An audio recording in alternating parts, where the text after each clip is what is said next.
ATP Tour and Web3, a new paradigm for tennis. Good afternoon, AIBC. My name's Stefan Kovac, and I'm going to be taking you through, as Olga said, the Sports Meets Web3 track, which will play out over the next hour and a half. We've got lots to cover. We have an absolute A-list cast of speakers with us, covering everything from sports rights holders to agencies, to products, builders, entrepreneurs, metaverses, you name it. Quick introduction to myself. I've been in the space since 2017, helped build and run a decentralized gaming platform. And then for the last 2 to 3 years, I've been running an advisory service called Rarer Things, and one of the key areas we focus in on is sport. So without any further ado, I'd like to introduce Mark Epps, the Director of Communications and Web3 for the ATP. Hi, Stefan. Thanks for having me. No problems. Thanks for coming out here, Mark. So Mark and I know each other. Mark is a good friend of mine. We've worked together over the last couple of years. So I'm really excited to kind of unpack some of the learnings from inside a sports organization. So let's just jump in. Why initially did the ATP get interested in Web3? It's quite a traditional organization. It's quite a complicated organization. What was that initial catalyst? Yeah, excellent question. I guess as a just sort of scene set, we are the ATP Tour. We are the global governing body of men's professional tennis. We oversee a global tour of events, 60 plus events starting in January, ending in November. And we also represent the top men's players in the world, from world number one, Novak Djokovic, right the way down through the rankings. So yes, it's a really good question. Why is a global governing body looking at Web3? I'll be honest, it was Top Shots that kicked off everything for sports. NBA really paved the way in showing, hey, we can launch new products at very little marginal cost and make millions and millions of dollars. And as a sport, we weren't alone in seeing the financial opportunity, which we saw that proliferate and play out, and we saw the market cycles kick in. But over the last 3 years, that thesis has really matured beyond making money. This tech has a very profound ability to connect you directly with your fans and consumers, which is probably problem number one that sports face. Our relationship with fans is often intermediated by broadcasters or by social media, and not owning that direct connection with fans is very costly as a business. So that's the way it's evolved. That's why we're interested in it. And I consider myself very lucky to be working at a sports rights holder that's willing to take risks and to explore in this space. So absolutely, and I think that's really insightful, and I'm sure we'll kind of revisit that in the panels that are coming, this kind of shift from seeing it as a monetary opportunity. And I think probably for a lot of rights holders, the sponsorship piece of yesterday or the last bull market was also a significant play, and then how that's moving. Before we dive into these specific projects, and I love some of these projects that you've actually initiated, what's your journey into the space? How did the Director of Communications become Web3 expert, and what does that mean within a big organization? Are you the kind of guardian for that? Yes, so my personal connection to crypto, I started in 2020, fell down the Bitcoin rabbit hole like so many people did, became captivated with the technology, the humanitarian side of the tech. As you said, my role at the tour, I have quite an unusual title, corporate communications on one side and Web3.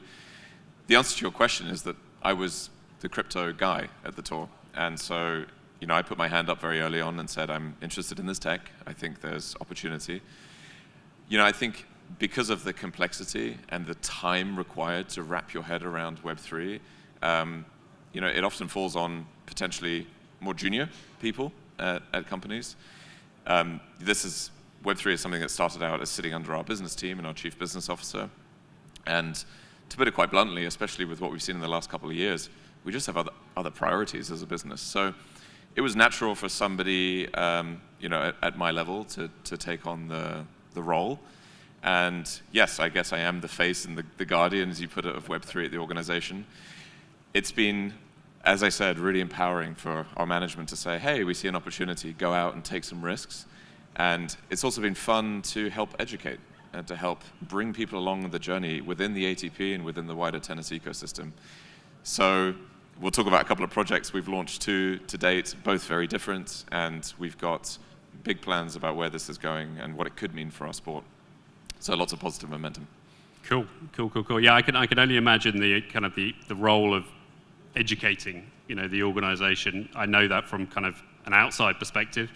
It's not just, educating the immediate stakeholder, it's the accounts team, it's the legal team, it's the C-level, it's et cetera, et cetera. So kudos for you for doing that. So let's talk about some of the projects. And as I said, there's some projects in there which I think are absolute kind of gemstones in terms of how to start experimenting within sports using Web3. So the first of those projects was, I think, a year ago, last November, the ATP Correct. Finals. And the ATP Finals, I guess, was chosen because you have more control over that versus the Tour.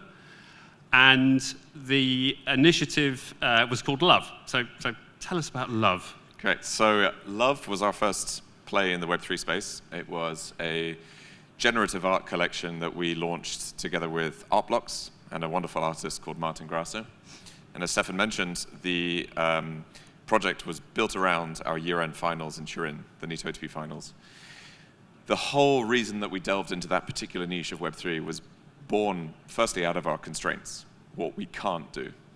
So as a governing body, we have a number of constraints. Probably the best example to give is around the use of player IP.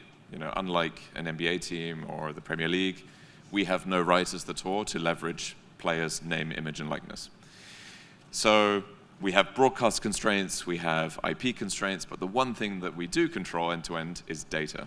And tennis is probably the most data-rich sport in the world. There's just huge amounts of data points that you can collect from the game. And so the concept of Love went like this. We took the NITO ATP Finals, our flagship event. We selected 300 of the most interesting or impactful points. So you could have the championship point, the match points, you could have the Rafa Nadal hot shot, backhand smash. And then we took the data from the arena, from the Hawkeye cameras, and used it to create 300 unique pieces of really beautiful art that were generative. What exactly were the data points that you took? So the artwork is essentially pictures of a tennis ball striking a court. The ball's location reflects the real final contact point that it hit the court. It's got a trajectory, a velocity, and when you look through the metadata, you can see who hit it, during which match, at what point. So you as a fan could buy a piece of the tournament's history, a beautiful piece of artwork that has a story behind it. And the project was a breakout success. We launched it with very little expectations, or rather no expectations, and ended up selling out within 20 minutes. Wow. We did a Dutch auction, minted out at 1.5 ETH, and this was sort of peak of the... That's not bull market, right? This was November 22, so this was this was bleak times. And to date, we've done $3.5 million in trading volume thereabouts, and tons of positive PR, plaudits from the industry, and just a wonderful success story for us, both externally but also internally. It's a great case study to go to management and say, look at the potential of this. And this was just one very specific art collection launched with one partner. So amazing success and a great sort of jumping off point for us to push on. Interesting. And I think super interesting that it was born out of constraints, right? Because I think, as you said before, tennis is not the NBA. You don't do two deals, one with the league and one with the Players Association, and you're done. You have all the rights to the footage and the stills and whatever else.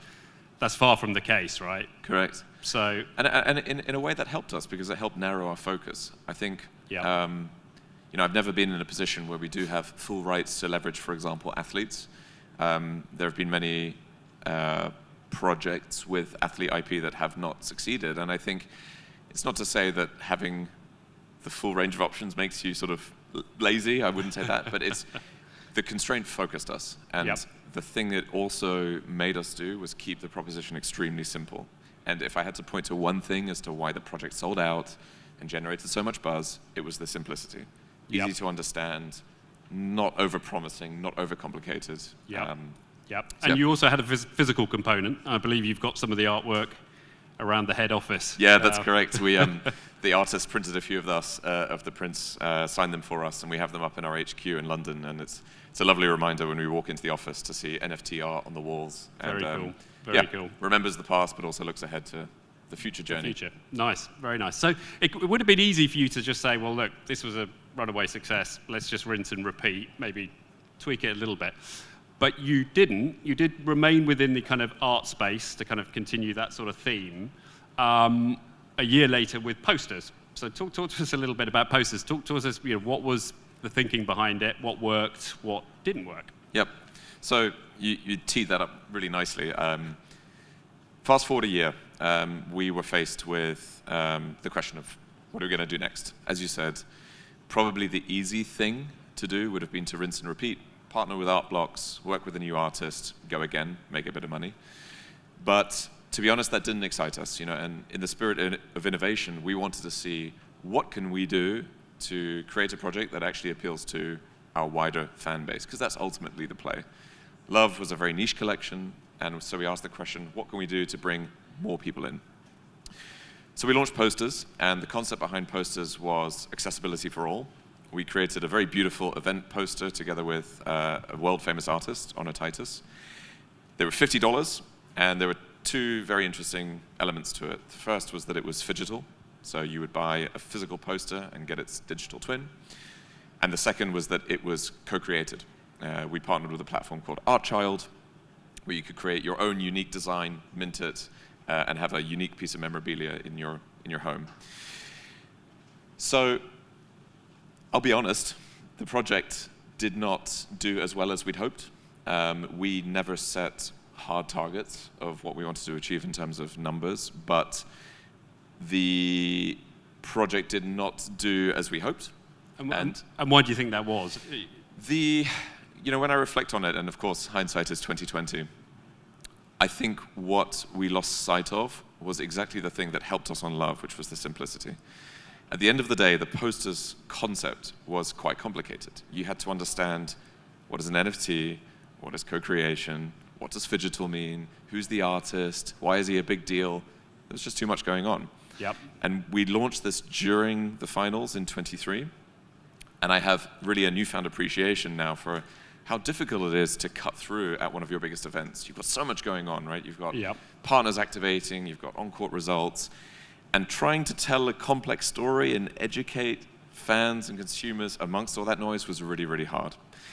That said, despite the numbers not being there, we put together a beautiful project. We got plenty of praise from the fans that did buy them, saying what a wonderful UX, what a wonderful, easy journey to come into Web3. And you pushed boundaries. I mean, you were brave enough to actually push and do something a bit different. Thank you, and that is what I'm proud of, that we tried something unique and different.